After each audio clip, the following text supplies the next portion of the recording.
ফলের মধ্যে পেঁপে আমার অনেক বেশি পছন্দ, কিন্তু এই পেঁপেগুলা বেশি একটা পাকে নাই, তারপরও কিন্তু অনেক বেশি মজা লাগছিল।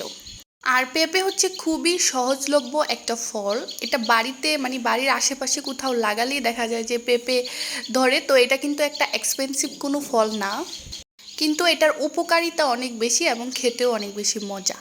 তারপর হচ্ছে আমি এই নলের গুড়ের আইসক্রিম, এই আইসক্রিমটা না আমার অনেক দিন যাবৎ ইচ্ছা করতেছিল ট্রাই করার জন্য। এটার দাম ছিল 30 টাকা, কিন্তু বিশ্বাস করেন এটা একটা খেয়ে পুষে না। পুষে না বলতে মানে তৃপ্তি হয় না আর কি। তো তারপর হচ্ছে দেখলাম এখানে রান্না বান্না করতেছে। তো এখানে হচ্ছে ডিম ভেজে নিয়েছে, ডিম বোনা করবে। আর ওই পাশে ডাল রান্না করে নিয়েছে আর শাক ভাজি করেছে। আর এখানে আমার ভাস্তি সুন্দর করে ঘুমাচ্ছে, যেহেতু ও খুব ভোরে ঘুম থেকে উঠে, তাই হচ্ছে আবার দেখা যায় 9টা বা 10টার দিকে ঘুমিয়ে যায়।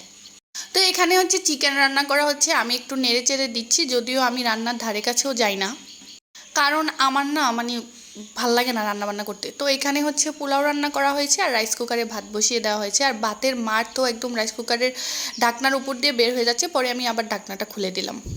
তো বিকালবেলা আমরা হচ্ছে যাচ্ছি একটু বাজারে, কারণ আজকে আমরা ফুচকা খাবো। আমার বাস্তিনা আমাকে বলতেছিল ফুপ্পি আমাদের না ফুচকা খেতে অনেক বেশি ইচ্ছে করতেছে। তো এই যে দেখুন, এই সমুদ্র সাগর কি আর বলবো, এটা পার হয়ে তারপরে যাচ্ছি ওদেরকে নিয়ে ফুচকা খাওয়ার জন্য। ওদেরকে আমি ক্যামেরায় তেমন একটা দেখাই না, কারণ হচ্ছে ওরা কি বলবো ছোট মানুষ, তো বলা যায় না কোন সময় কি হয়, মানে কোন সময় কার নজর লেগে যায়, কারণ মানুষের নজর খুবই খারাপ। একটা বাচ্চা যদি একটু হেলদি হয় না, ওই হেলদি বাচ্চাটার দিকেও নজর লাগিয়ে দেয়। বাচ্চার একটু স্বাস্থ্য থাকলেই বাস তার স্বাস্থ্যের দিকে নজর লাগিয়ে দেয়। তো ওরা তো এমনিতেই ছোট মানুষ, এমনিতেও আমি ক্যামেরার সামনে আনতে ততটা মানে স্বাচ্ছন্দ্য বোধ করি না। তারপর যদি আবার কেউ মানে বাচ্চা মানুষ দেখলেই কোনো না কোনো একটা দিক দিয়ে নজর লাগিয়ে দেয়, হোক সে সুন্দর বাচ্চা বা হচ্ছে কালো বাচ্চা বা হচ্ছে গায়ের রং কালো, যেটাই হোক তার একটা না একটা জিনিসে নজর লাগাবেই। এজন্য হচ্ছে তাদেরকে আমি ক্যামেরার সামনে বেশি একটা আনি না, আর বেশি একটা বলতে আনিই না। যাই হোক, এইখানে হচ্ছে প্রচুর পরিমাণে খাবারের দোকান আছে, তো কোনটা থেকে কোনটাতে যাব বুঝতে পারতেছিলাম না। তো আমি নিয়ে নিলাম চটপটি আর ওদেরকে দিয়ে দিলাম ফুচকা। আর এখানে এত খাবারের স্টল বা হচ্ছে ফুড কোর্ট, হালিম হতে শুরু করে ফুচকা চটপটি চিকেন ফ্রাই হতে শুরু করে চাউমিন হতে শুরু করে এমন কোনো খাবার বাদ নাই যে এখানে পাওয়া যায় না। কিন্তু বিশ্বাস করেন বেশিরভাগ খাবারই এখানে মজা হয় না। আচ্ছা যাই হোক, আমরা ফুচকা চটপটি খেয়ে এখন বাসার দিকে চলে যাচ্ছি।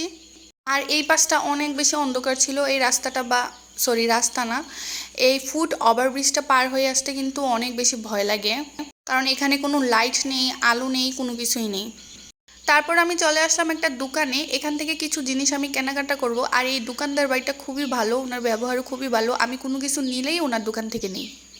আর এখান থেকে যাচ্ছিলাম, দেখলাম যে দুজন সাহেব ঘুমিয়ে আছে মনের সুখে। তারপর হচ্ছে অনেক কিছু কেনার সাথে সাথে আমরা তিনজন তিনটা আইসক্রিমও নিয়ে নিলাম। এটা নাকি মালাই, মানে মধুর ছবি দিয়ে রাখছে, মানে মধু দিয়ে ভর্তি, কিন্তু আমি খাওয়ার সময় না কলার ফ্লেভার পাচ্ছিলাম। মনে হচ্ছে হানি না, বানানা আইসক্রিম।